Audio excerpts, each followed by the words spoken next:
በገዛ ቤተሰቤ ሙሽሬን ተቀማው ይለናል የዛሬ ባል ታሪካችን። ዌዲንግ ድራማ ፓርት 5 የዌዲንግ ድራማ 5ኛ ክፍላችን ላይ ደርሰናል። ከፍቅረኛዬ ጋር በፍቅር 1 ዓመት ሆኖናል። ከዛም ልንጋባ ወሰንን። በ8 ወር ጊዜ ውስጥ ከ8 ወር በኋላ ልንጋባ ስላሰበን ሽማግሌ ወደ እሷ ቤት ላኩኝ። እነሱም ተቀበሉኝ። የሰርጋችንን ፕሮሰስ ጀመረን። በዚህ መሀል የአጎቴ ልጅ ከአሜሪካ ይመጣል። እኔ ለቤተሰቦቼ አንድ ልጅ ነኝ፣ ወንድምም እህትም የለኝም። ስለዚህ ከአጎቴ ልጅ ጋር እንደ ወንድም ሆነን ነበር አብረን ያደግነው። ከ7 ዓመት በፊት ከሀገር ይወጣል። ከዛ በኋላ ትንሽ ተራራቅ። ታዲያ እሱ ወደ ኢትዮጵያ ይመጣና ወደ ሐዋሳ እንድንሄደ እንድንዝናና ሀሳብ ያመጣል። እኔ እጮኛዬ እና የአጎቴ ልጅ ሆነን ወደ ሐዋሳ ሄደን ለመቆየት ያሰብነው ለ1 ሳምንት ነበረ። እንደ አጋጣሚ ሆነው በሄደን በማግስቱ ወደ አዲስ አበባ ወደ ለስራ መመለስ እንዳለብኝ ይነገረኛል። እኔ ለመመለስ እዘጋጃለሁ። ነገር ግን በሄድን በማግስቱ ቫኬሽናቸውን በአጭር እንዲገቱ ስላልፈለግኩኝ እነሱ እንዲቆዩ ነግሬያቸው እኔ በማግስቱ ወደ አዲስ አበባ ተመለስኩኝ። ታዲያ ከተመለስኩኝ በኋላ እኔ ስራዬን ቀጠልኩኝ። እነሱም 1 ሳምንታቸውን ጨርሰው አብሮ ተመለሱ።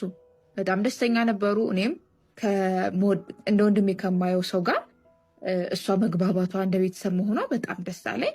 ታዲያ እሱ ከወር በኋላ ወደ ሀገሩ ወደ አሜሪካ ይመለሳል። የሰርጋችንን ፕሮሰስ ቀጠለ። ታዲያ ቤት ተከራይቼ የዛን ሰሞን እቃ እየገዛዛን ነበረ። ታዲያ እቃ ስንገዛ ከኔ ተቃራኒ የሆነ ነገር ትመርጣለች። በትንሽ ነገር ጸብ ትፈልጋለች፣ በትንሽ ነገር ትጋጨኛለች፣ ከዛ ደግሞ ታኮርፍና ትቆያለች። በጣም ግራ ገብቶኝ የባህሪዋ መለዋወጥ ምን ሆና እንደሆነ ለማወቅ ሞክራለሁ። እኔም እንክብካቤን ጨመርኩኝ። ምን ሆና እንደሆነ ለማወቅ እየሞከርኩኝ ነው። ምንም ምክንያት የላትም፣ ግን በትንንሽ ነገር ትጣላኛለች። እኔም ግራ ገብቶኝ ምንም ማድረግ ስለማልችል ኑሮዬን ቀጠልኩኝ። ታዲያ አንድ ቀን ቁምሳጥን ልንገዛ ሄደ። ሻጮቹ ፊት ከባድ የሆነ ጸብ ታስነሳለች በትንሽዬ በማይሆን ነገር። ከዛ በኋላ ጥላኝ ሄዳ አኩርፋኝ ለ1 ሳምንት ቆየች። እኔም መለማመጡ ስለሰለቸኝ ዝም አልኳት። ታዲያ ከ1 ሳምንት በኋላ እናውራ ብላ ትቀጥረኛለች። ስንገናኝ ይቅርታ ልጠይቃትና ከዚህ በኋላ መጋጨት እንደሌለብን ልነግራት ነበር የሄድኩት። በተቃራኒ እሷ ግን የኔና የእሷ ባህሪ እንደማይጣጣም አብረን ልንቀጥል እንደማንችል ነግራኝ መለየት አለብን አለች። መለመናት ብሰራት አይሆንም ሞቼ ይገኛሉ አለችኝ። ከዛን ቀን ካለፈ በኋላ በጓደኞቼ በሽማግሌ ባስለመናትም አይሆንም ብላ ግግም አለች። ሰርጉም ተሰረዘ። እኔም ልቤ ተሰበረ። ታዲያ በዚህ መሀል ከ2 ወር በኋላ ወደ ዱባይ ስራ አገኘውና ዲፕሬሽን ውስጥ ገብቼ ስለነበረ ለዚህ ነገር ለማገገም ሁሉን ነገር ጥዬ ከሀገር ወጣ ወደ ዱባይ ሄድኩኝና ኑሬም በዛ ቀጠልኩኝ። ታዲያ 7 ወር ካለፈ በኋላ አጎቴ ይደውልልኛል። ያው ከቤተሰቦቼ ጋር ከእናት ከአባቴ ጋር እገናኛለሁ። ከሌላ ቤተሰብ ጋር ብዙ አልገናኝም። ከአጎቴ ጋር አልፎ አልፎ እናወራለን። ታዲያ 7 ወር ካለፈ በኋላ አጎቴ ይደውልልኝና ለልጁ ሽማግሌ እንደላከና ከ2 ወር በኋላ ከአሜሪካ መጥቶ እንደሚያገባ ይነግረኛል። በጣም ደስ አለኝ። በቃ በጣም ደስ አለኝ እውነት ለመናገር። ከዛ እኔም መምጣት እንዳለብኝ ይነግረኛል። እንዴ ለወንድሜ ሰርግማ እንዴት አልመጣም ብዬ ከ2 ወር በኋላ እንደምመጣ ለአጎቴ ነግረዋለሁ። ከአጎቴ ልጅ ጋር ከዛ በኋላ ብዙ አውርተን አናውቅም ነበር። ያው እሱም እዛ ስለሆነ እኔም እዚህ ስለሆንኩኝ በቃ ተራርቀናል። ያው ህይወትም ስራም ስለሚያራርቅ ተራርቀናል። በጣም ደስ አለኝ። ደስታዬን ልገልጽለት ደጋግሜ ዋትሳፕ ላይ ስደውልለት ግን አያነሳልኝም። ምን ሆኖ ነው ብዬ ግራ ገብቶኝ ህይወቴን ቀጥያለሁ። ለሰርጉም ለመምጣት ዝግጅቴን አጠናቀቅያለሁ። ታዲያ በዚህ መሀል ሰርጉ እኔ ልመጣ ያሰብኩት ሰርጉ ሳምንት ሲቀረው ነው። ሰርጉ 2 ሳምንት ሲቀረው ጓደኛዬ ይደውልልኝና እያወራን በወሬ መሀል እሱም ሊያገባ ነዋ ምናምን ብሎ የአጎቴ ልጅ ያውቀዋል። እሱ ይነግረኛል እና የሆነ ማይሆን ነገር ይለኛል። እኔ ደግሞ ግራ ገብቶኝ አዎ በጣም ደስ ሲል በጣም ደስ ብሎኛል፣ በቃ ሊያገባ ነው ምናምን እለዋለሁ። ከዛ በኋላ ማለት ተስማምተህ ነው ደስ ያለህ ምናምን ይለኛል። ምን ብስማማ ባልስማማ ምን መስማማበት ጉዳይም አለኝ። መቼም ሰርጉ የእሱ ነው፣ በምን ጉዳይ ነው የምስማማው እለዋለሁ። ማለት ምንም አላየህም ማንንም እንደሚያገባ አላወቅም ይለኛል። እኔ ግራ ገብቶኝ ኧረ እኔ ምንም ነገር አላወቅኩም፣ ከእሱም ጋር ተነጋግሬ አላውቅም፣ ብቻ ሰርጉ እንደሆነ አጎቴ ነገረኝ፣ እንደሚመጣ ነገርኩት፣ ምንም አውቀው ነገር የለም አልኩት። ከዛ በኋላ በል ቴሌግራም ላይ ላኩልህን ፎቶ ይኸው ብሎኝ ስልኩን ዘጋሁ። ምን እንደሆነ ግራ ተጋብቼ ቴሌግራም ላይ ገባሁ የላከልኝን ነገር ለማየት። ከዛ የላከልኝን ፎቶ ሎድ አድርጌ አየዋለሁ። የሴቭ ዘዴት ፎቶ ነው። ያጎቴ ልጅ ከቀድሞ እጮኛዬ ጋር እሱም ሱፍ ለብሶ እሷም ቬሎ ለብሳ ተቃቅፈው የሰርጋቸው ቀን ተጽፎ ሴቭ ዘዴት የሚል ፎቶ ነበር የላከልኝ። በቃ በጣም ደነገጥኩኝ፣ ግራ ተጋባሁ። ማለት በቃ ራሴን መሳት ነው የቀረኝ። በጣም ግራ ተጋባሁ። የደወለልኝ ጓደኛዬ ጋር ስደውልለት እኔ እኮ ያወክ መስሎኝ ምናምን ይለኛል። ምንድን ነው ምናምን እለዋለሁ። ኧረ እኔ ምንም አውቀው ነገር የለም ፌስቡክ ላይ ተለቆ አይቼ እኮ ነው፣ እንዴት አንተ አላየም ሲለኝ እኔ ፌስቡክ መጠቀም ካቆምኩኝ ቆየሁኝ ምናምን አልኩት። ከዛ በኋላ ግራ ተጋብቼ ያጎቴ ልጅ ጋር በደውለትም አያነሳም። ለካ እኔ ነበርኩ ሞኙ። የዛኔ ጥያቸው የመጣው ጊዜ ለካ እነሱ ግንኙነታቸውን ጀምረው ነበረ። እሷም ሰበብ ፈልጋ የተጣላችኝ በሱ ምክንያት እንደሆነ ካለፈ በኋላ እየገባኝ መጣ። በጣም አዝኜ ህይወቴን ቀጠልኩኝ። ለሰርግም ወደ ኢትዮጵያ አልተመለስኩም። በቃ ኑሮዬን እዛው ዝም ብዬ ቀጠልኩኝ። አሁን ይህ ነገር ከተፈጠረ አመት አልፎታል። እነሱም ተጋብተው እሱም እሷን ይዟት ወደ አሜሪካ ሄዷል። እኔ ግን በዚህ ነገር አዝኜ ልቤ ተሰብሮ የነበር ቢሆንም ይህን ነገር የምታስረሳኝን ሴት እዛው ያለሁበት ሀገር ላይ አግኝቼ ከእሷ ጋር ግንኙነት ከጀመርኩኝ 5 ወር ሆኖኛል። አሁን ሰላም ነኝ። እነሱ ግን የኔ ልብ ሰብረው ህይወታቸውን ቀጥለዋል ይለናል የዛሬ ባለ ታሪካችን። እስኪ እናንተም እንደዚህ የሚያሳዝን ወይም ደግሞ የሚያስተምር የሚያዝናና የሰርግ ድራማ የገጠማችሁን ታሪክ ላኩልኝ እና ደግሞ አካውንቴን ፎሎ ማድረግ እንዳትረሱ። ወዳችኋለሁ። አመሰግናለሁ። ለምኜ አስለምኜ በስንት አማላጅ ያገባሁት ባሌ እንዳሰብኩትም አስወርጁ አልፈልገውም ሲለኝ የነበረው ልጅ ተወልዶ ሲያየው በጣም ተለሳለሰ። ከጠበቅኩት በላይ ልጁን ወደደው፣ አፈቀረው፣ ተንከባከበው።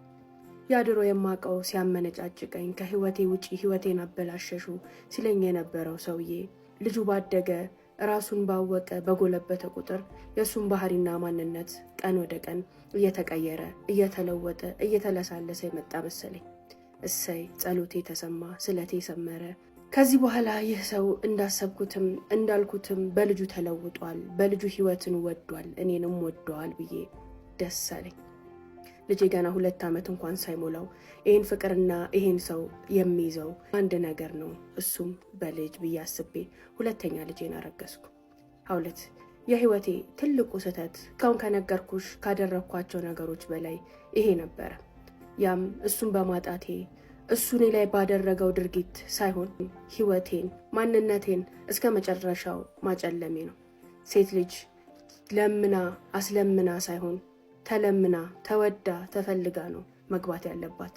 የፈለገውን ያህል ብትወድ የፈለገውን ያህል ብታፈቅር ፍቅሯ የቱንም ያህል ደርሶ ራሷን እስከሚያሳጣት እንኳን ብትደርስ ከኩራቷ ከመወደዷ ከመፈለጓ በላይ ምንም ነገር የለም። ያንን ሊገላት የደረሰውን ፍቅር ወደ ጎን አድርጋ ለምኖ ወዶ ፈልጎ አስፈልጎ የሚያገባትን ሔዋን መፈለግና ያንን ያፈቀረችውን ሰው ለዘላለም መቅበርን መለማመድ አለባት። እኔ ያን አላደረኩ። አፈቀርኩኝ ወደድኩኝ ብዬ ያፈቀርኩትን ሰው የኔ ለማድረግ ማድረግ የሌለብኝን አድርጌ መክፈል የሌለብኝን ከፍዬ መሆን የሌለብኝን ሆኜ አገባሁት። 2ኛ ልጅ ማርገዜን ስነግረው ሀውለት እንደ መጀመሪያው ይሆናል እንኳን ብዬ አልጠበቅኩም ነበር። ምክንያቱም በመጀመሪያው ልጄ ከተወለደ በኋላ ያለውን ደስታ ያለውን መረጋጋት ለህይወቱም ትንሽም ቢሆን እያሰጠ ያለውን ዋጋ እያየው ስለነበር እንደ መጀመሪያው አልጮኸም፣ አልተቆጣም፣ አልተወራጨም። አንድ አጭርና ግልጽ ቃል ነገረኝ።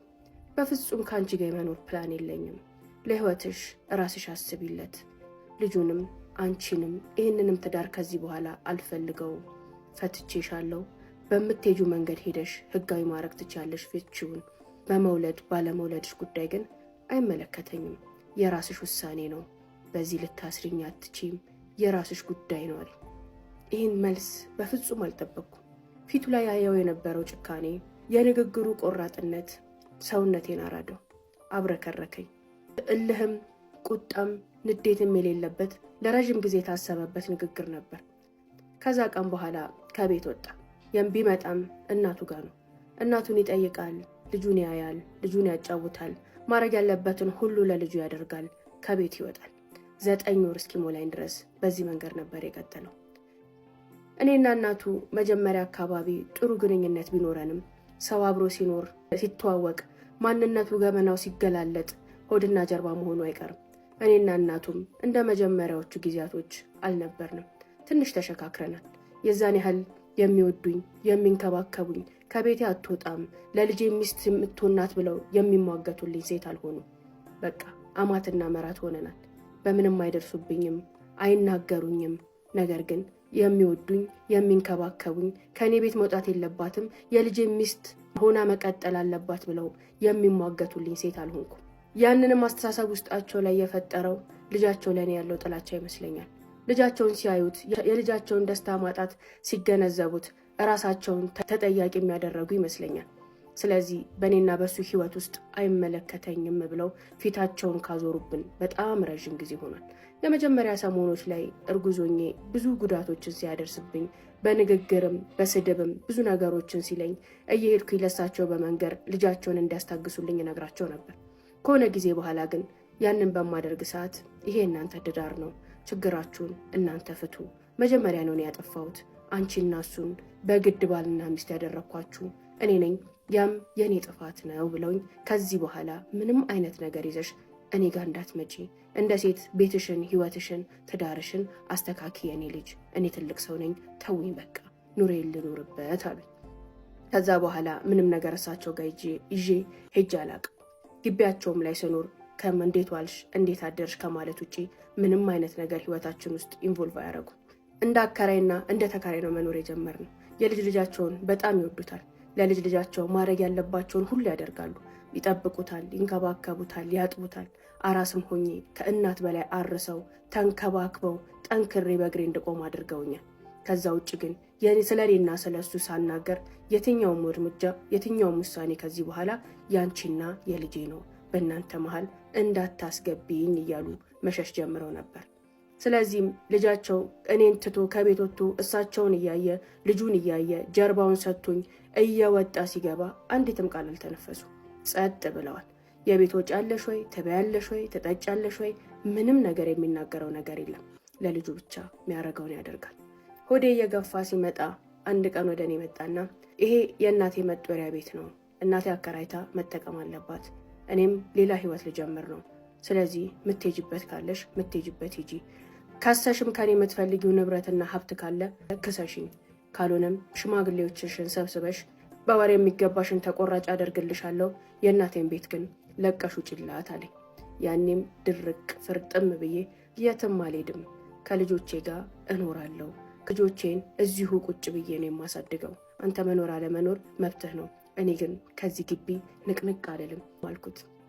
አውለት ለመጀመሪያ ጊዜ በጥፊ ነረተኝ። ይሄ እኮ የእናቴ ቤት ነው፣ የእኔ ቤት ወይም ደግሞ አንቺ ሰርተሽ የገባሽበት ቤት አይደለም።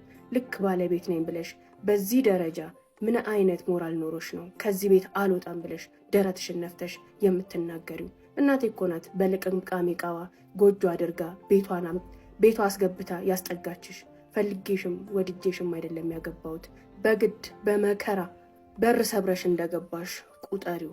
ላይሽ አልፈልግም፣ ከዚህ ግቢ ውጪ፣ የእናቴ መጦሪያዋ ነው፣ ቤቷን ልቀቂላት ብሎኝ አጠናግሮኝ ወጣ። ያንን ጥፊ መቋቋም አልቻልኩም። መውደቂያ የላትም ብሎ ነው፣ የምትጠጋበት የምትሄድበት የላትም ብሎ ነው እንደዚህ የሚጫወትብኝ። ለልጅ ያለው ፍቅርና መውደድ አንከውክው ያመጣዋል። ወስኜ ከዚህ ቤት ብወጣ እሱም ሊመለስ ይችላል። መሄጃ እንዳለኝ እኔም መቁረጥ እንደምችል እኔም መጨከን እንደምችል ማሳየት አለብኝ ብዬ ወስኜ ልጄን ልብሴን ይዤ ከዛ ቤት ወጣሁ። አውለት ይህን ውሳኔ ስወስን ግን አንድ ነገር ልንገርሽ። ዛሬ ካገባት ጓደኛዬ ጋር ተመካክሬ ነው። እሱ ከመታኝ በኋላ እቺ ጓደኛዬ ጋር ደወልኩላት። ደውዬ ያደረገኝን የሆነውን ሁሉ ነገርኳት። ይህንን ነገር ያመላከተችኝ እሷ ነበረች። መሄጃ የለሽም ብሎ ነው፣ ወተሽ አሳዩ፣ ወንድ ልጅ ስኮሪበት ማን እንደሆንሽ ስታሳዩ ነው የሚፈልግሽ። ተርመጠመጥሽለት፣ ታዲያ እሱ ምን ያድርግ? ቤቱን ለቀሽለት ልጁን ይዘሽ ውጪ። ያኔ ለልጁ ናፍቆት ሲቃጠል ፈልጎሽ ይመጣል ብላ መከረችኝ። ይህን ምክር የሰጡኝ ዛሬ ያገባት ጓደኛዬና እሷ ሰርግ ላይ ተገኝታ ቪዲዮ ቀርጻ ባልሽ ከጓደኛችን ጋር እየተጋባ ነው ብላ በምጥ ላይ ያለሁኝ ቪዲዮ የላከችልኝ ጓደኛ የሆነው ነው። ከባለቤቴ ጋራ በፍቅር 4 ዓመት በትዳር 3 ዓመት አብረን ቆይተናል። በጣም ምርጥ ሰው ነው። ትምህርት ስማር በብዙ አግዞኛል፣ አስተምሮኛል። ከተጋባን በኋላ ነው የተማርኩትና እና በጣም ወደዋለሁ። አሁን ላይ ምንም ምን የምለው ነገር አይሰማም አለችና ገና እንደተጋባን አካባቢ አንድ ክፍል ቤት ተከራይተን ነበር የምንኖረውና እንጀራ እየገዛን ከመንበላ ቤት ልጋገር ስለው ግቢ አይመችም ነበር በሰዓቱ እና እናቱ እየጋገረች እንድትልክ ሲለኝ በቃ እኔም ከስራና ከትምህርት ጋር ስለማያመቸኝ እሺ ብዬ እኔ በሐሳቡ በጊዜው ተስማማው።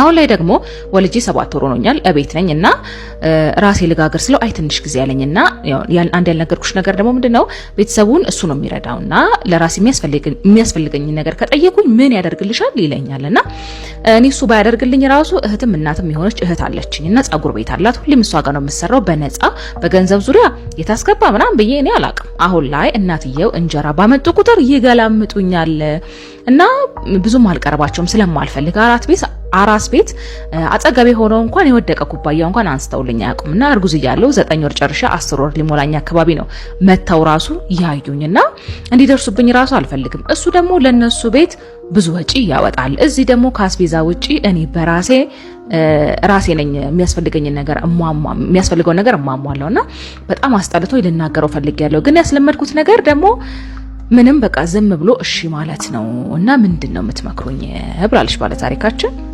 እናንተ መከራት። ቴንክ ዩ